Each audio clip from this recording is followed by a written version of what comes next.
교독하도록 하겠습니다. 고린도전서 3장 16절에서 23절 말씀을 함께 교독하겠습니다. 너희는 너희가 하나님의 성전인 것과 하나님의 성령이 너희 안에 계시는 줄을 알지 못하느냐.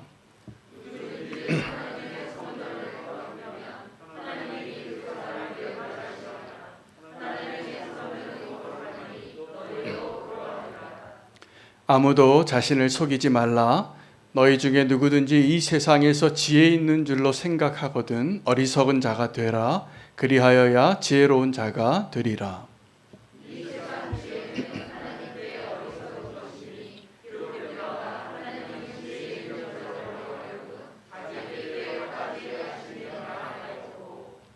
또 주께서 지혜 있는 자들의 생각을 헛것으로 아신다 하셨느니라.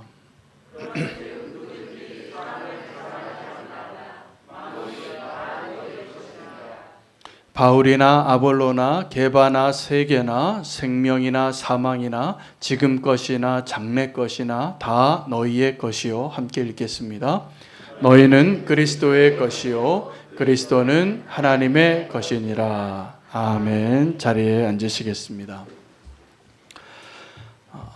고린도 전서가 시작될 때 바울이 이 서신을 시작하게 된 첫 번째 이유는 그들 안에 분열이 있다라는 소식을 들어서 첫 번째 주제, 그들 안에 분열이 있다라는 것 하나만 가지고 바울이 우리에게 아주 주목하게 하고 새롭게 깨닫게 하는 영적인 교훈과 가르침이 굉장히 많습니다. 동일한 주제로 오늘 고린도전서 3장 본문에서는 그들이 분열하고 있다라는 것이 무엇을 나타내고 있는가를 또 하나 알려주고 있습니다. 분열하고 교회가 성령으로 하나 되어야 되는데, 사랑으로 하나 되어야 하는데 분열하고 있고 의견이 나뉘어졌고 교회 안에 어떤 파벌이 있고 또 이렇게 그룹이 나뉘어져 있다면 분명히 알아야 될 겁니다. 그 교회는 아직 성도들이 아주 미성숙한 성도입니다. 대부분 미성숙한 성도님들이 자기 자랑을 많이 합니다. 두 번째, 지난주 본문이었죠. 그들이 이렇게 분열되어 있는 것은 그들이 다른 기초 위에 서 있는 것을 바울은 지적합니다. 그래서 내가 너에게 말하는 것은 이제 다른 기초는 없나니 오직 예수 그리스도 위에 함께 교회를 세워나가자라고 말하고 있습니다. 오늘 본문에서는 바울이 똑같이 그 분열하는 성도들에게 이 분열에 대해서 이야기하면서 아주 소중한, 굉장히 중요한, 이것은 책망이라기보다는 권면입니다. 우리에게 무엇을 알라고 얘기해 주는데 그것이 다른 것이 아니라 너희에게 위대한 유산이 있다라는 거예요. 너희가 얼마나 부자인가를 알라는 것입니다. 너희가 얼마나 많은 것을 소유한지를 모르기 때문에 여전히 싸우고 누군가를 무시하고 누군가에게 선을 긋고 자꾸 하나 되기보다는 나뉘어지는 게 더 원하는 것과 같은 그런 연약함이 시작되어지는 이유가 얼마나 많은 위대한 유산을 받은 자들인지를 모르기 때문이라는 것을 결론지어 얘기합니다. 그것을 알면 분열이 일어나지 않을 거라는 거예요. 왜 분열하겠어요? 가끔 성도님들 집안에 기도 제목이 있을 때가 있는데 어떤 기도 제목을 제가 가끔 듣냐면 많이 있습니다. 이런 가정이 아버지가 돌아가시면 그 재산을 가지고 자녀들이 이제 마음고생을 합니다. 그래서 그 재산을 어떻게 아버님이 잘 유산을 잘 이렇게 유서를 정확하게 공증해서 잘 써놓고 그렇게 준비를 미리 얘기하고 자녀들에게 다 미리 얘기했으면 좋은데 대부분 무언가 남겨놓은 것이 있으면 재산에 보니까 재산이 많아도 그렇고 아주 적은 유산 가지고도 자녀들이 마음이 편하지 않은 경우가 많이 있습니다. 그래서 이 유산을 어떻게 잘 상속할까, 이게 부자 아빠들의 고민입니다. 여러분도 지금 다 그거 준비하시는 게 낫습니다. 만약에 물려줄 게 있다면 이 물려줄 걸 어떻게 잘 나눠줄 것인가를 준비하십시오. 미리 다 결정해 주시고. 근데 더 중요한 것은 무엇을 물려줄까입니다. 우린 다 유산이라고 생각하면 통장이나 집문서를 생각합니다. 돈이죠. 그래서 돈을 물려주면 내가 사랑하는 내 후대에게, 내 자녀에게 그것이 축복이라고 생각해서 열심히 유산을 남겨줄 것을 모아요. 그거 끝까지. 지금 보면은 그렇게 나이 드신 분들이 그 평생 자기가 다 쓰지도 못할 돈을 그렇게 붙잡고 그것을 손을 부들부들 떨면서 하시는 이유가 다 뭘까요? 자기가 다 쓸 게 아니에요. 못 쓸 거 알아요. 그런데 이거를 물려주고 싶은 거예요. 내 후손에게, 내 아들에게, 내 딸에게. 그런데 우리가 정말 물려줘야 할 것은 통장과 집 문서가 아니라 믿음이어야 합니다. 근데 그것이 가장 좋은 위대한 유산이에요. 근데 그 위대한 유산을 물려주는 것은 다 실패하고, 여러분 아마 모르실 겁니다. 자녀들이 내 믿음을 걱정할 때가 옵니다. 여러분도 아마 그러신 경험이 있으실 겁니다. 아버지에게 내가 믿음을 받았는데, 믿음을 유산으로 받았는데 언젠가 내가 예수님을 인격적으로 만나고 진짜 믿음으로 서보니까 아버지 믿음이 걱정이 될 때가 있어요. 우리 아버지 저러다 저 모습으로 주님을 보게 되면 어쩌지? 왜요? 자녀가 봤을 때 아버지의 믿음을 보니까 실망이 된 거예요. 저 믿음으로 하나님 만나면 어떻게 되나 걱정이 될 때가 있는 거예요. 진짜 믿으셔야 되는데, 진짜 부활 소망이 있으셔야 되는데. 여러분, 이런 걱정을 하는 자녀가 있을 수 있다라는 전제하에 우리가 지금 오늘 말씀으로 정말 우리가 어떠한 유산을 준비해야 하고 어떠한 유산을 건네줘야 하는지를 오늘 바울의 메시지에서 우리가 꼭 붙잡을 수 있게 되기를 원합니다. 그가 이 분열하는 교회, 미성숙한 교회, 다른 기초 위에 서 있는 교회를 향하여 너에게 위대한 유산이 있다라고 말하면서 첫 번째 알아야 할 것을 이야기하는데, 너희가 하나님의 성전인 것을 알지 못하느냐라고 이야기합니다. 너희 안에 하나님의 성령이 거하시고 너희가 하나님의 성전인데, 너희가 그 하나님의 성전인 것을 너희가 알지 못해서 지금 이렇게 분쟁하고 있구나. 여러분, 우리는 너무나 축복된 교회를 하나님이 시작하셨고, 우리 모두를 또 목사로, 장로로, 권사로, 집사로, 또 각자 맡겨진 그 사명을 위하여 맡겨주신 직분으로 담당하는 그 역할을 통하여 우리는 교회를 세우게 하셨습니다. 놀라운 축복입니다. 저는 어느 날 잠자다가 일어나도 이런 축복이 어딨나 싶어요. 우리는 교회를 생각해 보면. 왜냐하면 성경에 정말 하나님의 성전에 대해서 일관되게 하나님이 우리가 누구인가를 이야기할 때 우리가 하나님의 성전인 것에 대해서 많이 이야기하고 계시기 때문에 그렇습니다. 여러분, 유대인들에게 있어 가장 영광스러운 성전을 누가 지었습니까? 솔로몬이 지었어요. 다윗이 그렇게 원했고, 그전에는 성막에 계셨고, 그냥 나그네 길 다닐 때 우리가 새벽에 지금 출애굽기를 묵상하는데 그냥 그 성막의 하늘에 본 형상을 따라서 그들의 나그네 길에 적합한 형태로 하나님의 처소를 준비하시고 그렇게 허락하셨습니다. 그런데 하나님을 더 사랑하니까 좀 다윗이 나는 백향목 왕궁에 거하는데 하나님을 조금 더 좋은 집에 모시고 싶어서 성전을 지은 겁니다. 그게 그의 평생의 소원이었어요. 하나님을 사랑해서. 그래서 그 소원이 솔로몬에 의해서 성취되어지는데, 열왕기상 8장 27절에 그 성전을 하나님께 봉헌하는 기도 가운데 솔로몬이 이렇게 기도했습니다. 하나님이 참으로 땅에 거하시리이까? 하늘의 하늘이라도 주를 용납하지 못하겠거늘 하물며 내가 건축한 이 성전이오리까? 이스라엘 역사상 가장 화려하고 가장 웅장하고 가장 위대한 성전을 지었던 솔로몬이 성전을 짓자마자 뭐라고 얘기했냐면 하나님이 여기에 계실만 하냐는 거예요. 하늘의 하늘이라도 하나님을 감당할 수 없을 텐데 내 손으로 지은 이 건물에 하나님이 거하시겠습니까? 라고 고백하게 하신 하나님. 근데 그 하나님이 오늘 저와 여러분 안에 계신다는 거예요. 그리고 교회는 그 공동체 안에 하나님이 함께 하시는 것을, 성령님이 함께 하시는 것을 드러내는데 실패하면 그 교회는 무너진 교회예요. 붕괴한 교회예요. 여러분, 그 성전을 우리는 한번 질문해 보고 싶어요. 그 성전이 무너지기를 원하십니까? 아니면 성전이 좀 더 오래 서 있기를 원하십니까? 다 우리 성전이 오래 서 있기를 원합니다.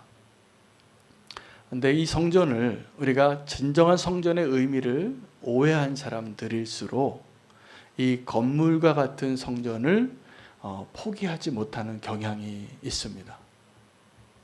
그래서 진짜 성전인 우리의 삶을 온전히 가꾸는 것보다는 이 건물을 가꾸고, 이것이 성전이라고 여기고, 이것이 거룩한 장소고, 그래서 이곳을 향하여 기도하고, 그렇게 하나님을, 내가 바깥에서 하나님을 경배하는 자로 서 있기를 원하는데, 예수 그리스도의 십자가 이후에, 또 솔로몬이 깨달았던 그 깨달음 이후에 진짜 성전은 어디냐면 우리 안이에요.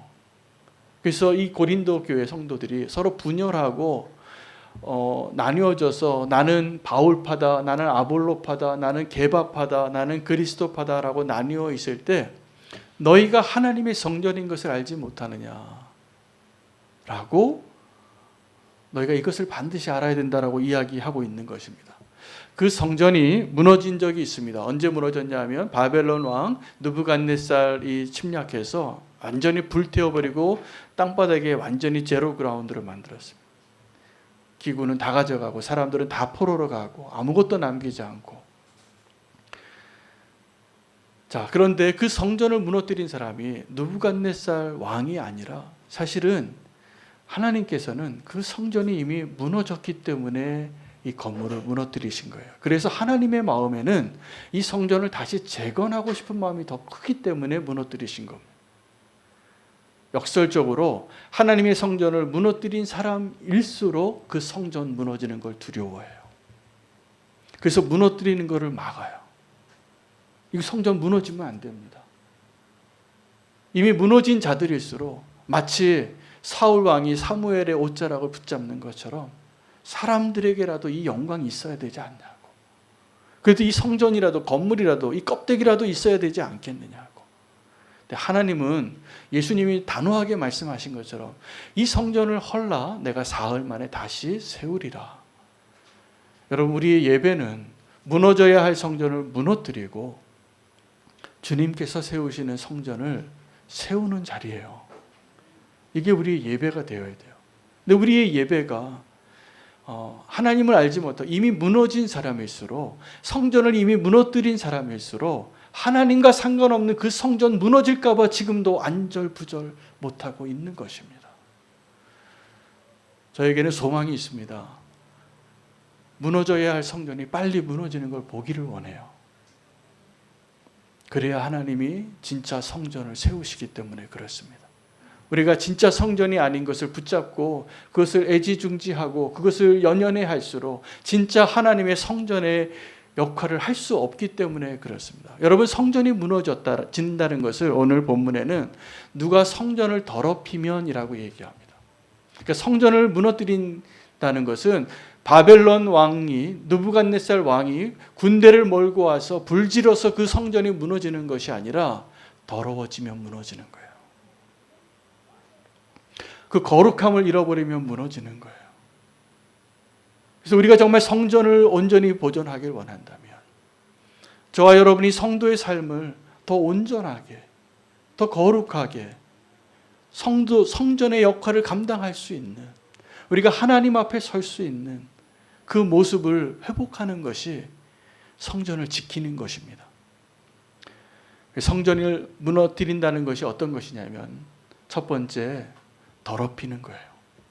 거룩함을 잃어버리는 것이 성전을 잃어버리는 것이고 무너뜨리는 것이고, 두 번째, 성전을 무너뜨리는 것은 분열하는 겁니다. 그거는 마치 건물의 구조가 무너지는 것과 동일하죠. 분열하면 그 교회가 어떻게 서겠습니까? 서로 내가 옳다. 당신이 어떻게 그럴 수가 있냐. 저거는 도저히 용납할 수 없습니다. 주님. 그렇게 와서 주님 앞에 목에 힘줄을 보이면서 기도하면서 교회를 분열시키잖아요. 그것이 교회를 무너뜨리는 거예요. 내가 너무 옳아서 다른 사람의 의견이 용납되어지지 않아요. 여러분 무섭습니다. 내가 옳다라는 확신을 가지고 누군가를 바라보는 것은. 어떤 사회학자가 여기도 지금 그런 세대가 있는데 제 세대가 그렇더라고요. 지금 40, 50대, 50대 이 분들이 청년 시기에 민주화 운동을 해서 가치관 가운데 옳고 그름으로 세상을 자꾸 보고 있다라는 거예요. 근데 이게 무서운 거예요, 사실은.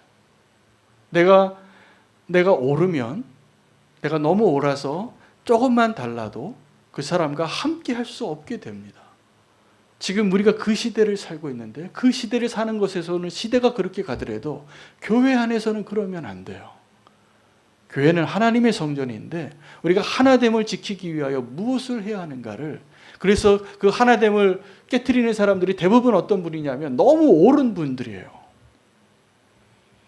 너무 옳은 분들이 교회를 다 무너뜨려요. 그런데 그 옳은 것이 세상의 지혜와 하나님의 지혜가 어떻게 다른가를 이야기하는 거예요.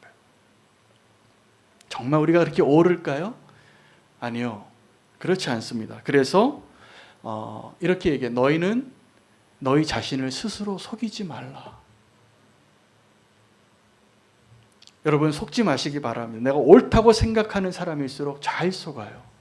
그렇게 옳다라고 생각하는 사람일수록 이단에 잘 빠지더라고요. 그 옳다라는 것을 분명히 말해줄 때.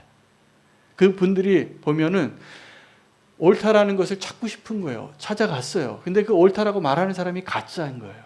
진리를, 성경을 잘못 가르쳐요. 성경 공부시키면서.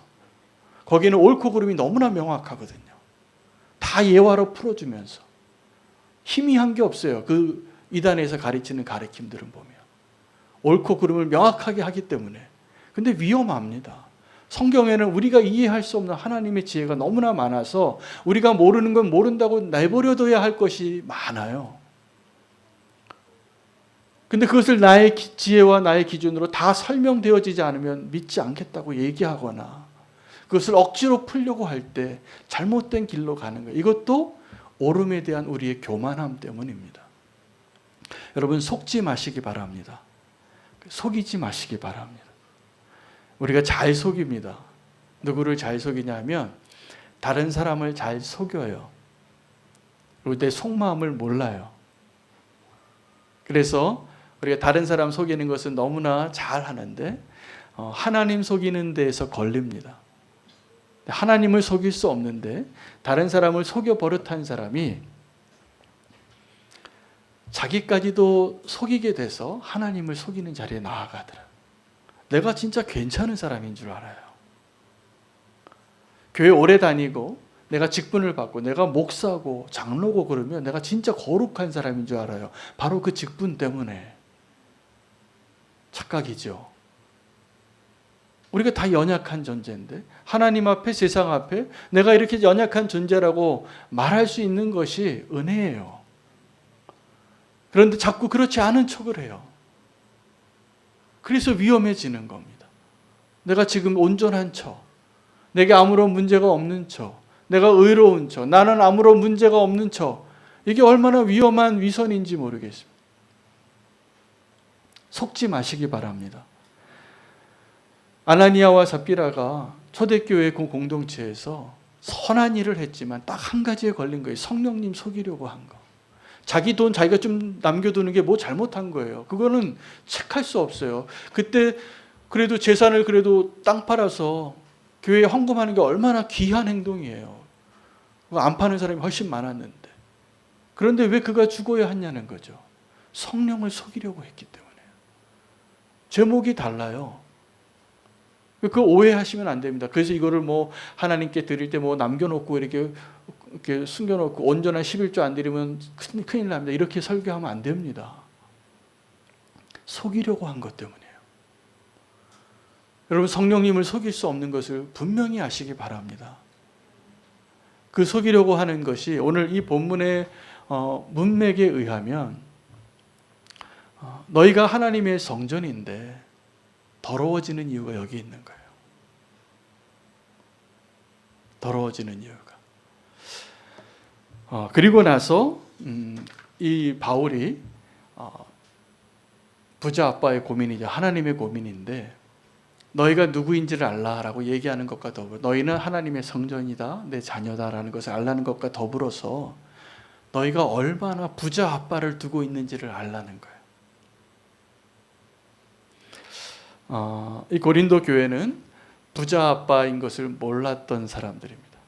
그러면 다 어떻게 되냐면 내 아버지가 부자인 줄 모르면 우리는 다 동일합니다. 자수성가하려고 합니다. 부자 아빠가 없으니까 우리는 어떻게 됩니까? 내가 열심히 돈 벌어야죠.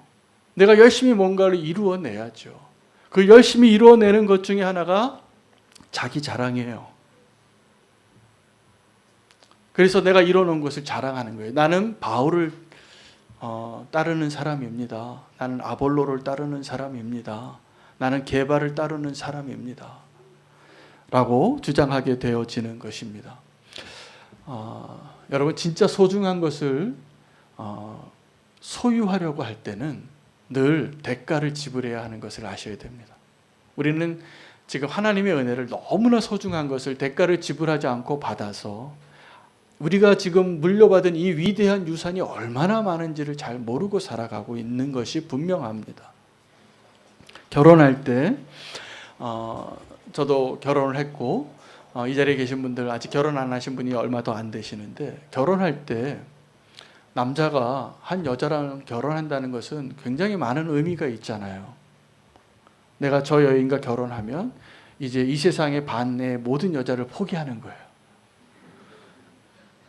이제 내 게 아니에요. 내 건 하나밖에 없어요. 이제 그걸 결정하는 게, 그걸 약속하는 게 결혼이에요. 그런데 다 그렇게 결혼합니다. 나는 이 세상에 수억 명의 여자가 있어도 다 소용이 없습니다. 이 여자 하나가 나한테 소중합니다. 그래서 결혼하는 거잖아요. 대가를 지불하는 거예요, 사실은.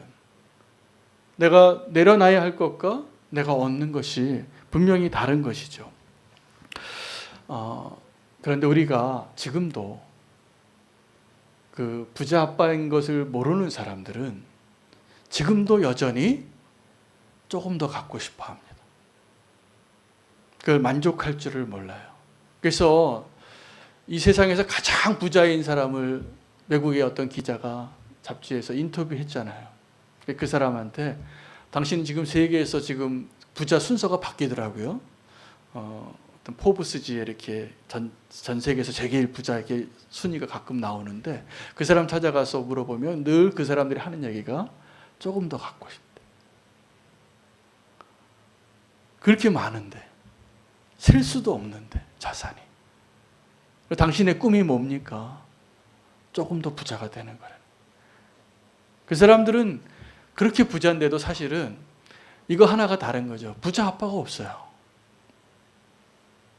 여러분, 우리는 부자 아빠를 두고 있어서 내가 지금 없어도 괜찮은 거예요. 아빠가 있는데. 지금 바울이 무슨 얘기를 하냐 하면 너희가 지금 싸우고 있는데 그들을 책망해야 마땅한 그 자리에서 격려하더라고. 너희가 지금 이렇게 분열되고 연약하고 미성숙하고 다른 기초 위에 서 있는데 너희 이거 하나 알면 안 싸운다. 너희가 엄청 부자 아빠를 두고 있어. 이거예요. 너희가 바울이나 아볼로나 게바나 온 세계나 생명이나 사망이나 지금 것이나 장래의 것이나 다 너희 것이야. 이게 다 우리 아버지 거잖아요. 이게 다 너희 건데 너희가 그걸 모르니까 그거 가지고 조금만 더 갖고 싶어서 우리는 아브라함과 롯이 헤어질 때 다 롯과 같아요. 좋은 거 먼저 찜하고 그거 갖고 싶어서 그때는 엄청 아주 속도전이 대단합니다. 그 좋은 거 내가 먼저 좀 갖고 싶은 마음에. 그래서 아브라함과 같이 양보하는 걸 못 봐요. 야곱의 축복의 사람이었는데 그는 계속 더 많은 걸 원했어요. 진짜 축복을 모르고 나중에 깨달아요. 제자들이 예수님과 함께 있으면서도 자꾸 큰 자가 되고 싶어요. 아직도 미성숙하니까. 그것도 천국에서 누가 더 큰 자 가지고 싸우는 거예요. 우리의 모습들과 별로 다르지 않습니다. 여러분, 하나님과 우리의 관계는 하나님께서 소유의 관계로 설명해 주십니다. 바울을 통하여. 이 세상에 있는 모든 것들, 생명이나 사망이나 지금 것이나 장래의 것이나 이 세상의 모든 것이 다 너희의 것이다. 그리고 너희가 그리스도의 것이다. 그리고 그리스도는 하나님의 것이다. 그러니까 하나님과 그리스도와 우리의 관계를, 또 이 만물의 관계를 소유의 관계로 설명해 주는데, 요점은 이겁니다. 우리에게 부자 아빠가 있다는 걸 우리가 모르고 산다는 거. 진짜 부자 아빠가 있는데 자꾸 내가 조금 더 갖고 싶어서, 그래서 우리가 조금 더 갖고 싶다가 뭐까지 갖고 싶냐 하면 하나님까지 갖고 싶어지는 거예요. 그게 우상이에요. 하나님까지 내 마음대로 하고 싶은 거예요. 우상이 다 뭡니까? 금송아지 세워놓고 여기 여호와라, 우리를 애굽에서 인도하여 낸 그 신이라. 신을 내가 만들어 놓고 경배해요. 소유하고 싶은 것이죠. 여러분, 그런데 하나님은 분명히 말씀하시는, 네가 나를 소유한 것이 아니라 내가 너희를 소유한 거, 너는 내 거다. 여러분, 내 거 뺏기고 싶어 하시는 분 있습니까? 네. 다 별로 그러지 않습니다. 내 거는 내 거죠. 그런데 우리가 그 내 거를 그렇게 집착하는 이유는 진짜 부자 아빠가 있다는 걸 모르기 때문이고, 하나님께서 나를 소유한 분이시라는 것을 깨닫게 되면 우리의 삶이 바뀝니다. 싸울 이유가 없는 겁니다. 진짜 양보할 수 있는 자가 되는 겁니다. 아빠가 많이 갖고 계신데 좀 나눠주는 게 어때요? 부자 아빠가 없으면 우리는 지금도 무언가 조금만 더 갖고 싶어서 그렇게 집착하고 싸우고 분열하고 나누고 미성숙한 모습으로 살아가는 그 모습이 분명합니다. 하나님께서 우리에게 은혜를 주셨는데 이 은혜와 상속 위대한 유산이 비슷해요. 우리가 수고한 게 하나도 없어요. 근데 거저 받은 거예요. 아버지 잘 둔 덕에. 우리 그런 사람들 부러워하면서도 별로 우리가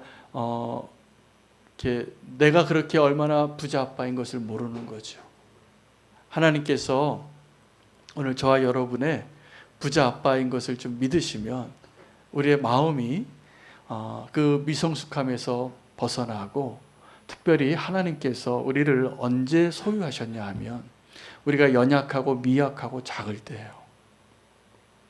그리고 그것을 그런 우리를 소유하시고 이제 가장 소중한 자로 여기고 계시다고, 우리가 하나님에게 있어서 가장 소중한 보물이라고 의미를 두시고, 그러한 우리를 위해서 자기의 아들 가장 소중한 독생자를 내어주시고 우리를 소유하셨습니다.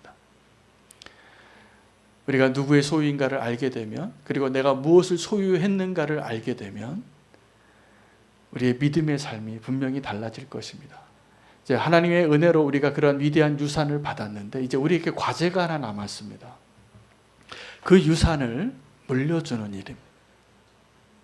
근데 그 유산을 물려주려면 내가 그 부자 아빠를 둔 자녀로서의 그 부요함을 날마다 누릴 수 있는 믿음과 마음이 필요합니다. 돈이 많은 사람들이요, 분명히 저보다는 상상할 수 없을 정도로 더 많은 사람들이 엄청 인색한 것도 제가 봤어요. 그런데 저보다 되게 가난하신 분이, 저분 분명히 나보다 가진 게 없는데 어떻게 그렇게 마음이 부요할까? 여러분, 우리가 지금 내가 소유한 것 때문에 우리의 삶이 바뀌는 것이 아니고 그걸로 여러분의 삶을 보장할 수 없습니다. 우리를 소유하신 그 하나님, 그 부자 아빠, 우리가 받은 그 위대한 유산을 이제 우리 자녀에게 좀 물려주는 일을 위해서 우리가 믿음의 삶을 살아야 할 필요가 있습니다. 자녀들에게요, 돈 물려주면 싸웁니다. 돈이 있으면 싸워요. 그런데 믿음을 물려주면 감사함으로 살 겁니다. 부요함으로 살 겁니다. 우리가 우리 자녀들에게, 다음 세대에게 물려줘야 할 위대한 유산, 믿음입니다. 오늘 그것을 다시 한번 이 고린도 교회 성도들에게 바울이 이야기하고 있습니다. 그래서 오늘 이 말씀 붙잡으시고 함께 결단하며 나아가기를 원합니다. 나의 안에 거하라. 나는 내 하나님이니 모든 환난 가운데 너를 지키는 자라. 내가 너를 지명하여 불렀나니 너는 내 것이라. 오늘 주님의 소유된 자로 주님을 찬양하며 나아가겠습니다. 봉헌 드리며 찬양하겠습니다.